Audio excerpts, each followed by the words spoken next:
Les rendez-vous d'excellence au Sangisaka, bande comme message compensation confiance la fidélité la kati ya Monda Ekolo magazine d'actualité yango o ebali bosika ete kimi ya Kolo Zambé ezepala no ba congolais ozali la kati ya Congo Kinshasa Congo Brazzaville pe na ba diaspora partout bisika owapi bozwami. Avant de faire la édition de l'émission, je vais vous la grande ligne aux composé édition au boye le chef de l'État Félix Antoine Tshisekedi Tshilombo a aussi consacré la réunion mounene là bas membre du gouvernement soumis à Basolemi Masso au état de sécurité à la carte République démocratique du Congo peu beaucoup d'éléments au la suspension la secrétaire général il y a numéro qui peut prendre l'élément au la service à immigration basé vraiment absent sur le terrain. Modélisation sur bande de Kolanga pour Bozali et Belia Kolanda Bisso, Awadette Fongoli, édition la Bisso, élément Oboye Baké, les garants de la nation Molamboka, Félix Antoine Tshisekedi Tshilombo, Aouti Kopesa, orientation la haute état de sécurité à partir Est et République démocratique du Congo, nous sur les Kanaki, la réunion Yemoko à président qui a Ming Salabaki, la retour n'est en Aouti Belgique, quelques membres du secteur Walla, Bazalaki, président de la Katia, réunion Walla, Bolanda Massoni, les Kanaki avec un partenaire idéologie. Nekolanga Congo, boye bake, kosonga na ena mboka, mokolo ya mercredi na tango, le chef de l'État, Félix Antoine Tshisekedi Tshilombo, aouti ko-présider, réunion moko, la cité de l'Union africaine, oyo, a Sangisaki, premier ministre Judith Suminwa Tuluka, na une dizaine, yaba ministre sectoriel, na séance de travail wana, ba sololaki, na oyo etali, sécurité à partir Est et Mboka, la situation socio-économique et humanitaire. Namasolo wano, les chefs de l'État appellent ça qui va orientation moko claire et peu précise dans différents domaines pour action concrète.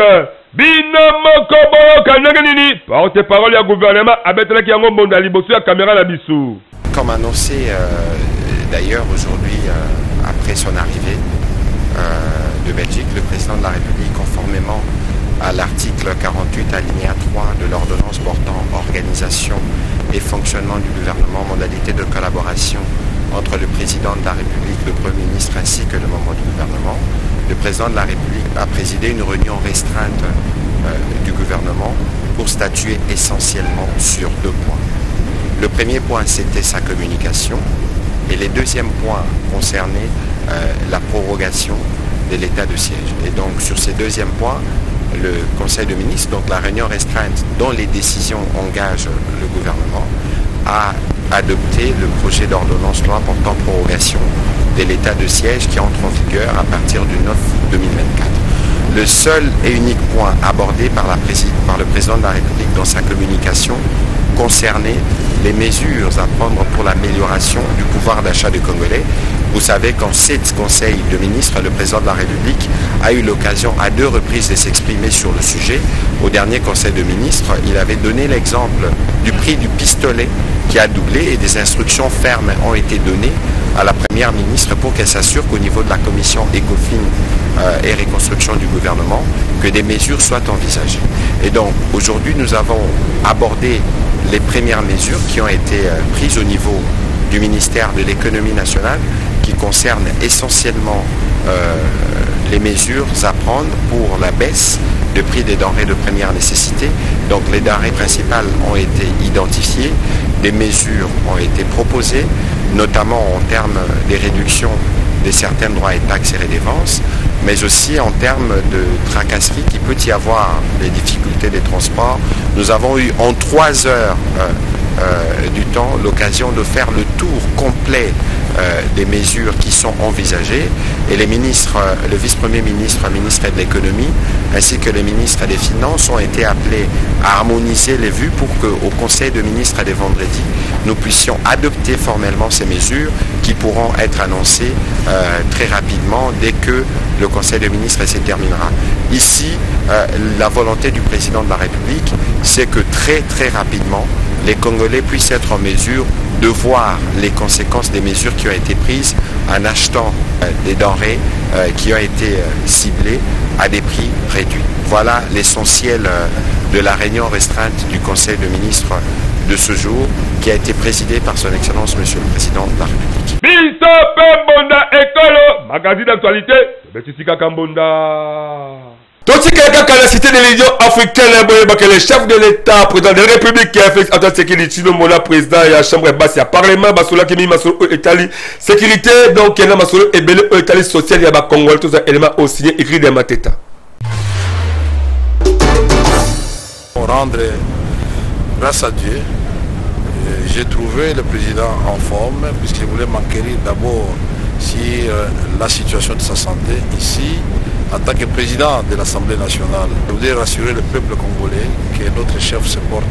très bien. Mwana Congo, boni melangaike, mokozi ya mboka, na président Assemblée nationale, bakuta la gipe basolola kimingi, na ba question oyo etali actualité ya mboka. Situation sécuritaire ya mboka, vie sociale donc, batikaki ata eloko moko te. Nyonso ezaka po, baluka, ba prise de solution de manière que Congolais azwa esengo ya kobibwa na mboka na ye. En ce qui concerne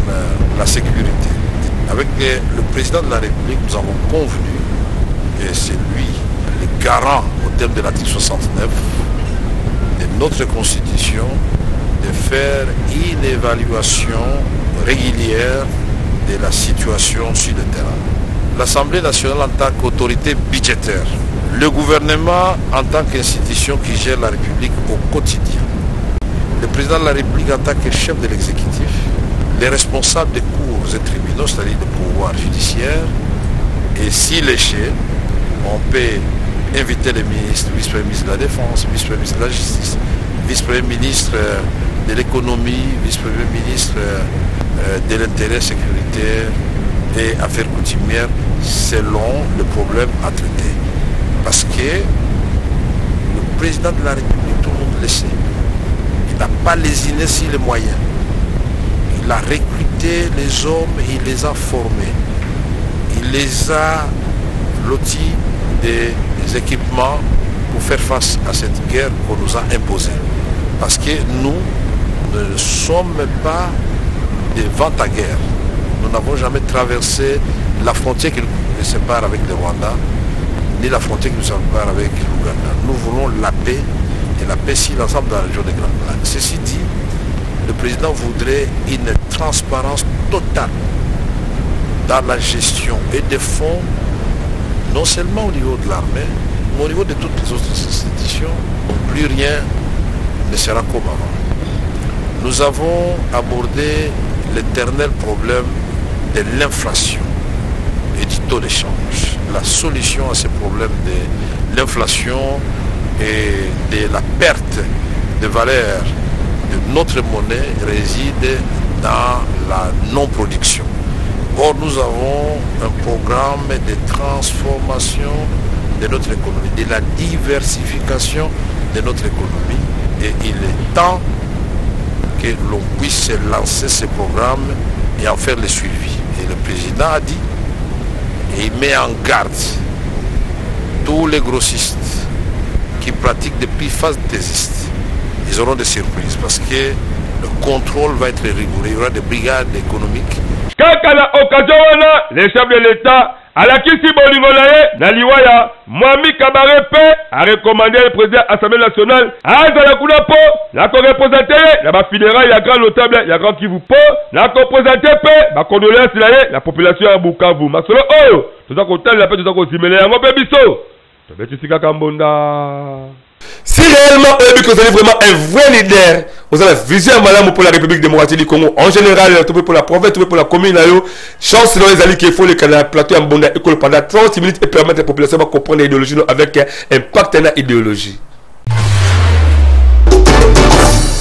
Toi qui t'habites au bout de l'action, toi qui es une action, Congolais, Congolaises, yo mutu ozalaka na idée ya développement ya RD Congo, magazine bonda ya ekolo baleki ya Yezu, apesi bino opportunité ya koya exposer ba vision na bino pona bolamu ya ekolo mobimba. Botala bino moko, tomesana koyamba batu na plateau na biso, po mutu na mutu atalisa vision na ye, yo mutu oza na ba idée ya malamu olingi mboka ekende liboso, magazine bonda ya ekolo afongoleli bino ba porte yaka o contribuer na développement ya mboka RD Congo. Oyo ayebi ke aza vrai leader, sala lokola baninga yaka na plateau na biso, parce que eza seule adresse oyo eyambaka ba leader ya makasi pe ya solo solo. To abordaka basi genio solo la politique, économique, socio-culturelle, religion, pena basi je mosusu oyo ezo contribuer na développement ya mboka na biso. Vous pensez probablement bien sûr, hein, pour la mine, parce que nous Azali au départ, Azali na droit, hein, il y a principes fondamentaux, Azali na droit, il y a des vrais fondamentaux en tant qu'être humain. Le premier ils ont contacté Azali au sommet du pays. En plus, Azali ba représentant ya Kwango.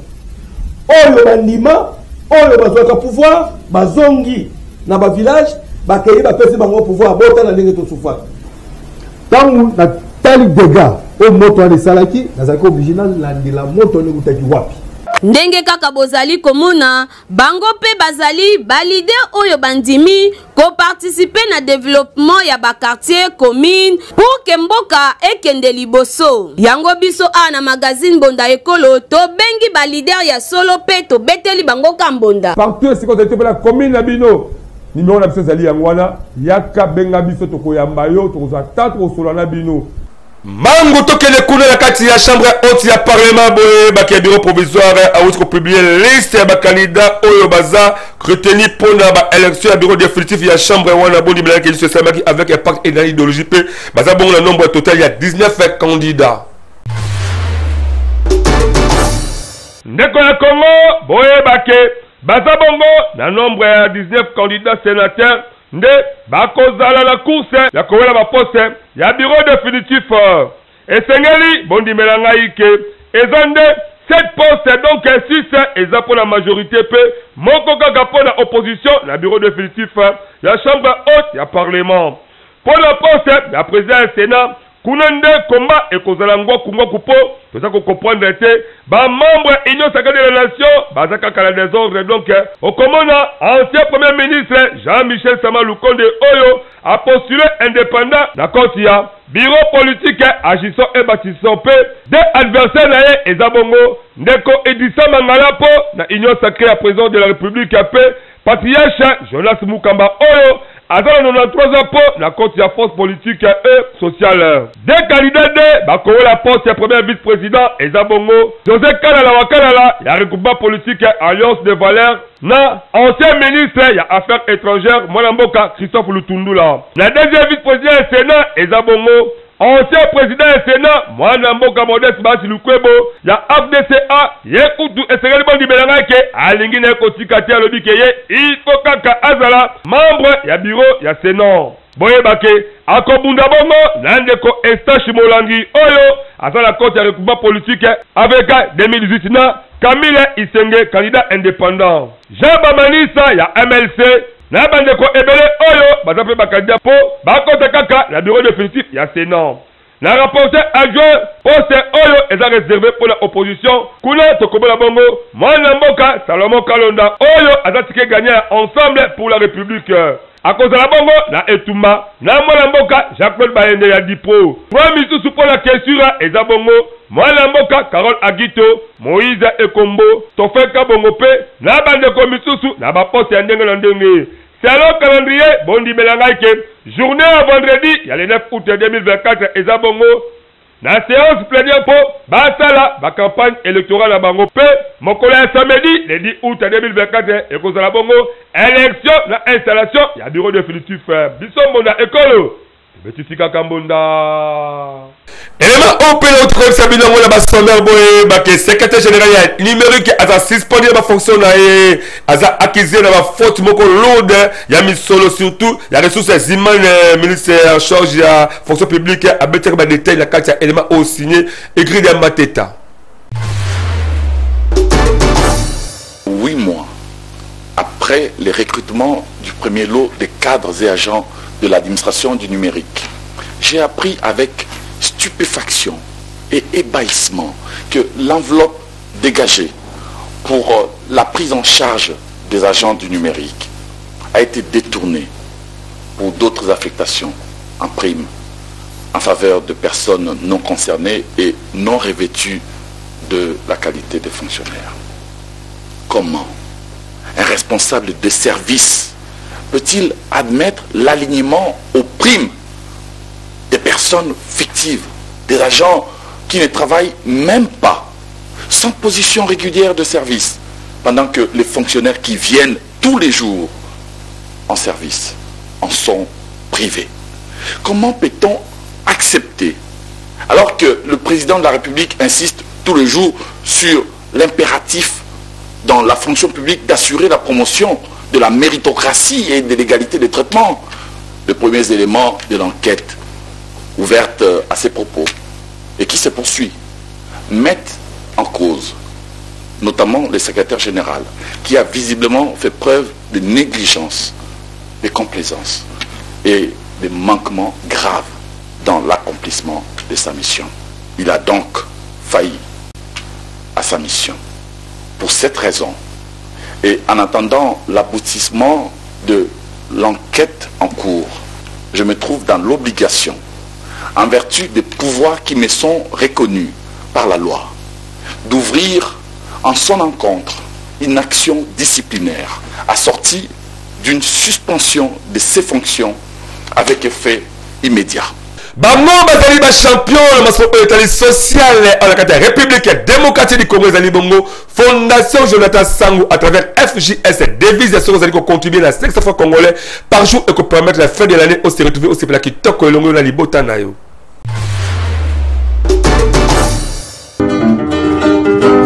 Ndeko ya Congo,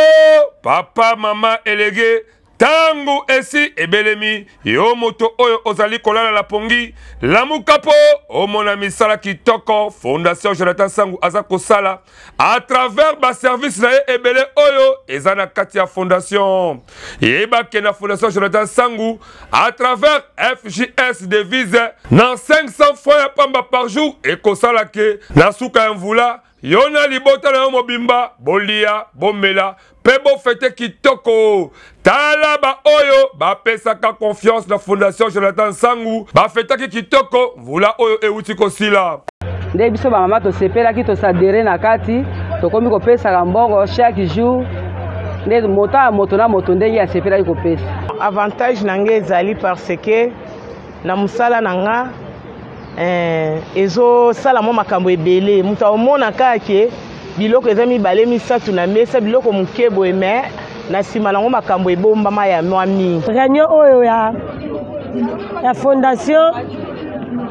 pona mona baninga nde bakotaki basali bazwi biloko ya ngai pe na bakinga pe fona meka na pe na kota yango na koti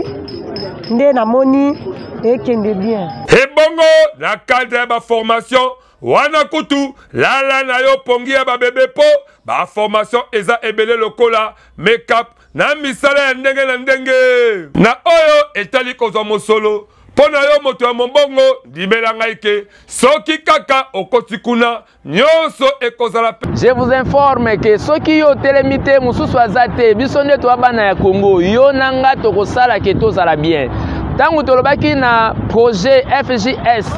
devise kuna tolobaki bongisa bonane ya bana pona yo mutu ya tembe yaka le 24 décembre ya même année otozali yaka yo moko omona bimona meso ekosala yo bien pona kozo bango dimela ngai ndeko ya Congo benga bango kaka na ba numéro oyo pe bakoyamba yo avec impact pe na idéologie na Fondation Jonathan Sangou pona nyonso ya social yeba ke oza mobimba Fondation Jonathan Sangou, Yonde Mosungi, peuple congolais. Fondation Jonathan Sangou, Congolais animio avec un pacte dans l'idéologie Yebake. Misala Nayo et Monani.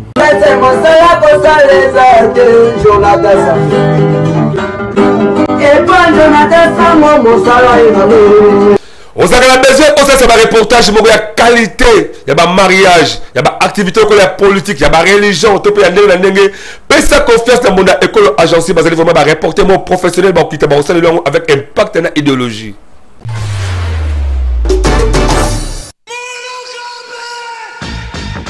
Bana Congo Kinshasa, Bana Congo Brazzaville, yo mutu olingaka ba activité na yo eye bana na mokili mobimba. Mbonda Ekolo agence epesi bino opportunité ya kosalela bino ba reportage ya kafu kafu. Ezala activité politique, socio-culturelle, économique, religion, sport, conférence. Awa na Mbonda Ekolo agence ezo salema avec professionnalisme pe eza na prix moko très abordable. Esuki wana te ende konangai keba na ba reporter ya muyibi oyo bayaka kozwa ba image pe elekaka nango na télévision te kasi awa na Mbonda Ekolo agence nyonso ya filmage, modération, réalisation, photoshooting ezo salema avec un partenaire idéologie parce que awa tokanga masolo pena oyo etali image yebake okozwa yango pe ata na format ya YouTube. Olingi oyeba bisika tozali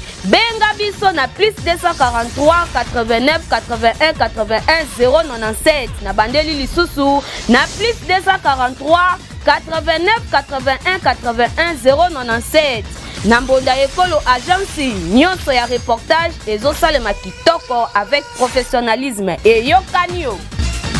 Soki oyebi ki oza problème purement spirituel tout physique Kimambangu et pas les grands chefs coutumiers Ibrahim Chams azali wala po la kosunga congolais surtout as solution pe lobiko na bomo inaye.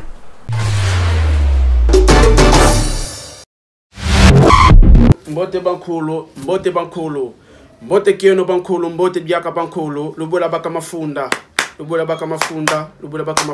mbote na bino bisika bonso bozwami ezangaye le coutumier suprême le coutumier de la nation Mala Ibrahim Chams Baplan nazali moko ya ba coutumier oyo bankoko batindi pona service na bino bantu, c'est-à-dire ba makambo nyonso to ba problème nyonso oyo batu bazana yango problème ozana yango ya kimosuni to problème ozana yango ya molimo nde yango bankoko batindi ngai na ya awa pona ya kotalisa bino ba problème nyonso oyo bino bozana yango nde na ba kopesila bino yango solution lokola batu o bazana problème itali mosolo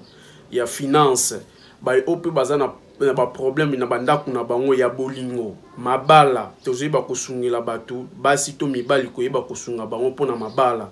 et puis mosala ba o bazana posa koluka mosala to ba o bazana posa ya promotion nde tozoyeba kosungela ngo batu ba musu bazana ba masque de vieillesse ba o bazana posa ya bankodia toyeba kosunga bango na yango ba o bazana posa ya ba domination ozala pasteur onoso bazana kati ya art ba o basala ka art kopesa bango succès ba koma na ba niveau o bango balingi tozali kopesa solution na pouvoir ancestral. Quelle que soit grandeur, il y a problème to likambo oyo ozana yango soki o contacter biso bakoko bakopesa yo solution soki ozuli baku ya kolanda ngai o contacter nga na ba numéro nyonso ezawana na barre d'écran et tant o contacter nga okoyeba kozwa solution ya makambo oyo ozana yango ezalaki ya bino le coutumier Mala Ibrahim Chams autrement dit Baplan matondo na bino na ndenge bozui occasion ya kolanda ngai na cadre kosunga bande ko province ya Chopo o bazala konga suite ya ba conflit ethnique mbole lengola bondi bilake gouvernement à travers ministre affaires sociales et humanitaires akitaki kuna po aluka pesa bomba biloko esekele de maneke bande ko pe bazwa esengo ya ko vivre des éléments aussi Benjamin Kilunga témoin ya événement Mona komo kaka ndenge boza komo na awa tozala konga esika ba déplacer à conflit ethnique mbole na lengola bakoma kovanda boye bake baza plus de 5000 personnes mokoka oyo baza ko vivre na ba condition moko ya mabe makasi ministre affaires sociales et humanitaires mwana mboka Aziz Amonana akitaki kuna ye moko na kampo amona ba condition oyo bandeko baza ko vivre na yango. Premier ministre esali pasi pe ba condition wana eza vraiment kosenga gouvernement à intervenir dans le mango. C'est pour dire que la guerre, c'est pas une bonne chose et nous devons prôner la paix. Nous avons un président qui se bat jour et nuit, qui fait tout ce qui est à son pouvoir pour la paix dans notre pays. J'ai visité d'autres cas, mais ce que je viens de voir maintenant, c'est la désolation. C'est vrai que j'ai amené à manger, habits, tous les médicaments, tout ce qu'on peut imaginer. Et je pense que c'est encore insignifiant. Je souhaiterais, à mon niveau à moi et au niveau de notre gouvernement, leur donner juste l'espoir de vivre. Sur place, Bondi Belaraï que chef ya social Aziz Amonana apesi bango plus de 500 tonnes ya bilei na biloko ebele ya ndenge na ndenge lokola babidwa ba mafuta ba mousse ba maputa bilamba ba couverture ba savon ba mungwa ba desoupe esalaki esengo na ba Elia Chopo bino moko boyo kanenge nini monda ebetamaki. Aujourd'hui, nous venons de réceptionner un grand lot de vivres et non-vivres pour les déplacés. Nous remercions le gouvernement central, nous remercions le président. Montema Marabu Oyo, il y a le chef de l'État, Félix Antoine Tshisekedi Tshilombo, accompagnement paix, il y a le gouvernement souminois, Bondi Belaraï que va déplacer, il y a un conflit ethnique qui est l'Angola, va causer la prise en charge, il y a l'État. Na SMWANA, va passer ma main sociale, œuvre dans Oyo, Boza Komono. C'était plus d'une année sans recevoir la visite d'un ministre des Affaires sociales et des militaires, bénéficier de ce qu'on a bénéficié. Non.